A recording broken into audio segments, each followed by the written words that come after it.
Please quickly सारे Asian peers. Headline producer आपने लिखा हुआ है, मूड एशिया का अच्छा है, मूड यूएस का अच्छा था। यूएस में हम कल छोड़ के गए थे फ्लैट से 0.5% यूएस के फ्यूचर्स ऊपर। एक्चुअल सेशन में 1/4 से 1.25% का उछाल था। थोड़ा बहुत आज सुबह की फ्यूचर्स ठंडे पड़ रहे हैं, लेकिन फिर भी हैंडओवर अच्छा है। तो भाव के लिहाज से तो हैंडओवर ठीक ठाक है, मूड के हिसाब से चल क्या रहे समझ लेते हैं। गुड मॉर्निंग भाई साहब। आज एकदम इनको पिंक पिंक देख के थोड़ा सा मुझे लगा, तो मैंने कम से कम इतना तो पिंक का थोड़ा सा ऐड कर लिया है। हाँ बताइए। तो अगर उसको पिंक से ही अगर समराइज किया जाए तो कल पिंक ऑफ हेल्थ वाला डे था बाजारों के लिए। अच्छा सेशन था। डाउ कल सीमित रेंज में ही था, तो वहां से निचले स्तरों से कोई ज्यादा बड़ी रिकवरी हुई नहीं है, लेकिन S&P 500 और नैस्डैक में कल अच्छी रिकवरी देखने मिली थी। वो तो खैर बुधवार के सेशन में भी देखने मिली ही थी निचले स्तरों से, लेकिन कल बढ़त के साथ कामकाज हुआ और लगभग डेज हाई पर जाकर ही बाजार बंद हुए, क्योंकि सेमीकंडक्टर स्टॉक्स में कल अच्छी तेजी देखने मिली। फिलाडेल्फिया सेमीकंडक्टर इंडेक्स जो था वो 3% ऊपर था, और सभी chip stocks AMD, Broadcom, Intel, micron सभी में अच्छी तेजी देखने मिली थी, और उस वजह से नैस्डैक को थोड़ा सा सहारा मिला। मेटा के शेयर्स में कल 5% की तेजी इसलिए थी क्योंकि रॉयटर्स की एक खबर के मुताबिक अब वो खुद के इन हाउस चिप्स बनाने का जो है वो प्रोग्राम शुरू करने वाले हैं सितंबर के महीने से।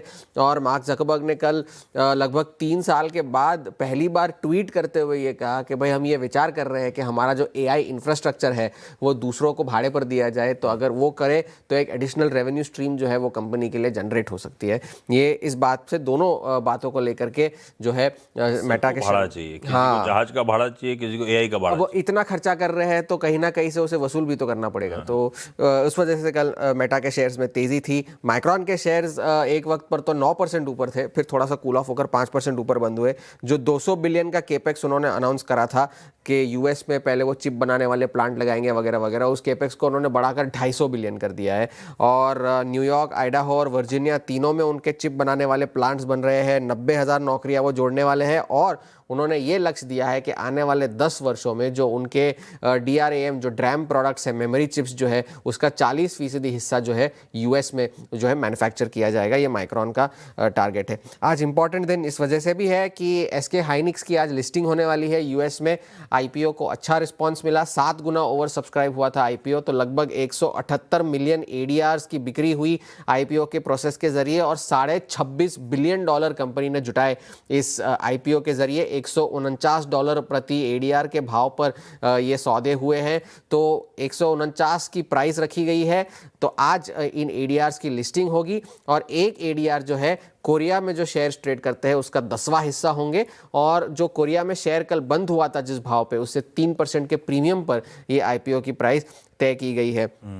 यूएस और ईरान के बीच में कोई बड़ा डेवलपमेंट नहीं है। हालांकि ब्लूमबर्ग ने एक रिपोर्ट ये कही है कि टेक्निकल टॉक्स जो है वो दोनों देशों के बीच में जारी रहेंगे। अब वो टेक्निकल टॉक्स में क्या बातचीत होगी, क्या कैसे होगा, ये अब तक साफ नहीं है। लेकिन हुआ ये है कि ये जो हमले हुए पिछले 2-3 दिनों में, उस वजह से स्ट्रेट ऑफ हॉर्मुज में जो ट्रैफिक था वो फिर से कम हो गया है। केपलर के डेटा के मुताबिक बुधवार को जो है सिर्फ 13 टैंकर्स वहां से गुजरे, जबकि पिछले हफ्ते की जो रोजाना औसत थी, डेली एवरेज जो थी, वो 33 जहाज़ों की थी, 33 टैंकर्स की।